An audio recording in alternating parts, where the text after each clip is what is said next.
So line print చేసిన తర్వాత, line plot చేసిన తర్వాత ఇది యాక్చువల్గా మనం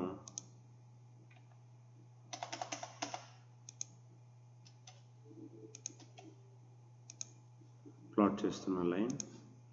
సో లైన్ ప్లాట్ చేసిన తర్వాత మనం డిఫరెంట్ సర్కిల్స్తో రావాలని అంటే ఏ విధంగా ఏం యూజ్ చేయాలి అవన్నీ కూడా లాస్ట్ వీడియోలో మనం చూసాం.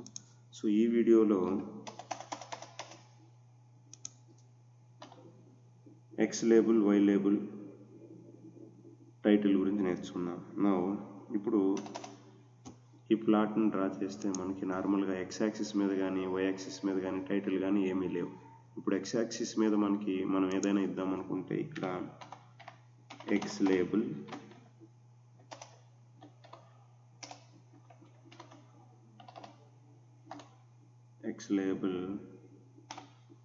ఎక్స్,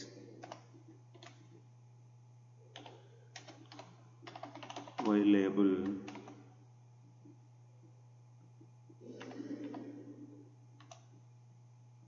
ఏదైనా, for suppose amplitude or AMP నేను ఇచ్చాను.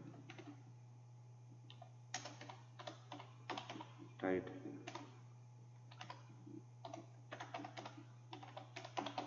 ప్లాటింగ్ ఏ లైన్,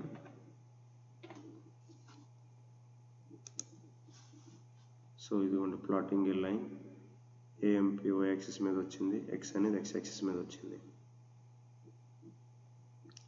ఇప్పుడు దీనికి యాక్సిస్ -3 to 3 వచ్చాయి. ఇప్పుడు ఎక్స్ యాక్సిస్ని అండ్ అలానే వై యాక్సిస్ కూడా -10 to 10 వచ్చాయి. ఇప్పుడు యాక్సిస్ని కూడా మనం సెట్ చేసుకోవచ్చు. Axis, so first X axis నేను -5 నుండి 5 వరకు రావాలనుకుంటున్నాను.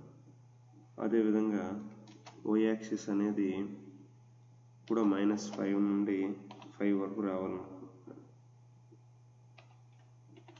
సో ఇప్పుడు ప్లాట్ చేసినట్టయితే అదే స్ట్రైట్ లైన్ అనేది ఎక్స్ యాక్సిస్ -5 నుండి 5కి, వై యాక్సిస్ కూడా -5 నుండి 5కి ప్లాట్ అయింది. సో దీనికోసం మనం యాక్సిస్ అన్న కమాండ్ని యూజ్ చేస్తాం.